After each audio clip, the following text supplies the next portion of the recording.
వారు కూడా కొన్ని చెప్పారు. ఆల్రెడీ ఇద్దరు ముగ్గురు అరెస్ట్ చేశారని కూడా చెప్పారు.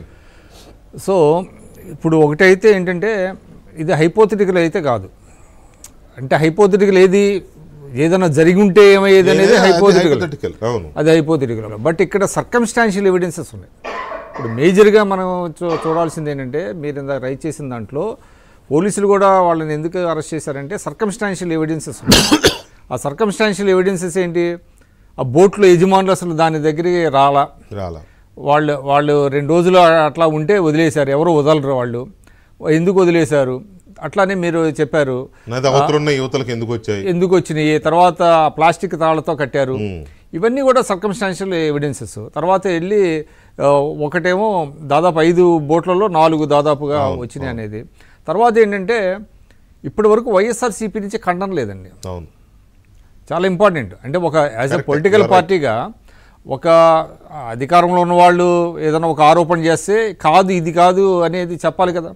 ఇవాళ ఆ పార్టీ సైడ్ నుంచి ఒక ఖండన కూడా లేదు, ఎవరు స్పందించట్లేదు. అంటే మౌనం అర్ధాంగీకారం. అన్నిటికంటే ఇంపార్టెంట్ ఆ ఇద్దరు వైపు నుంచి అసలు లేదు. అఫ్కోర్స్ నందిగం సురేష్ అంటే జైల్లో ఉన్నాడు.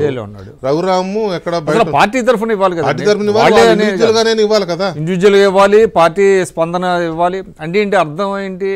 వాళ్ళు ఒప్పుకుంటున్నట్ట, వాళ్ళు మౌనంగా ఉన్నారంటే అర్థం ఏంటి? ఇప్పుడు దాకా ఏదైనా కూడా వెంటనే ఇస్తారు కదా. ఇప్పుడు అరెస్టులు కూడా జరిగిన తర్వాత కూడా పార్టీ స్పందించట్లా. ఇది అక్రమమనో సక్రమమనో, లేదు మా ప్రమేయం ఉందనో లేదనో ఏదో ఒకటి చెప్పాలి కదా. లేకపోతే ఎటువంటి సందేశాన్ని ప్రజల్లోకి పంపిస్తున్నారు? కాబట్టి డెఫినెట్గా అక్కడ కొన్ని సర్కమ్స్టాన్షియల్ ఎవిడెన్సెస్ ఉన్నాయి కాబట్టి పోలీసులు అక్కడ వాళ్ళని అరెస్ట్ చేసినట్టుగా మనకు కనబడుతుందండి. ఇంకోటి ఏంటంటే అది 70 సంవత్సరాల బ్యారేజ్. అది 1954లో కట్టారు. అది చాలా కాలం నుంచే హెవీ వెహికల్స్ అక్కడ కంప్లీట్గా బ్రిడ్జ్ మించి అదే అంటే బ్యాన్ చేశారు. అంటే వెళ్ళనివ్వట్లేదు. మామూలు చిన్న వెహికల్స్ తప్ప లారీలు కానీ బస్సులు కానీ అక్కడ వెళ్ళట్లేదు. అంటే అంత చాలా డెలికేట్గా ఉంది బ్యారేజీ. దానికి రిపేర్లు ఉంటుంది.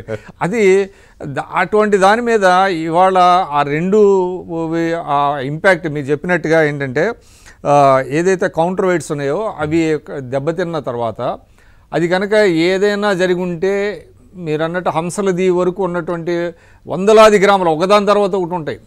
మనం చూసిన తర్వాత ఇటు సైడు బందర్ రోడ్డుకి అవతల సైడు మొత్తం ఆ తాడి గడప నుంచి అటు సైడ్ మొత్తం దాదాపుగా మీకు తోట్లవల్లూరు వరకు చాలా ఊళ్ళు ఉన్నాయి. సన్నగా ఉంటుంది. అప్పుడు ఏమయ్యేది అనేది చాలా తలుచుకుంటానికి భయంగా వేస్తుంది. బట్ ఏదేమైనప్పటికీ ఇటువంటి, ఎందుకంటే వైఎస్ఆర్సీపీ మీద ఇంకోటి ఏంటంటే వాళ్ళు మొదటి నుంచి కూడా ఫెయిర్ పాలిటిక్స్ లేవండి. వైఎస్ఆర్సీపీ మనం గమనిస్తున్నాం, ఫెయిర్ పాలిటిక్స్ అనేటువంటిది చేయట్లేదు. వాళ్ళంతా unfair politics, below the belt అంటాం కదా, బిలో ది బెల్ట్ అనేది వాళ్ళకి ఒక అలవాటు అయిపోయింది. ఎందుకంటే మనం ఫస్ట్ టైమే తెలుగుదేశం ఫెయిల్ అయింది అని చూపించడం వాళ్ళ మోటోగా పెట్టుకున్నారు. ఢిల్లీలో ధర్నా చేశారు, 36 మందిని చంపేశారన్నారు. దానికి సరైనటువంటి ఎవిడెన్సెస్ లేవు.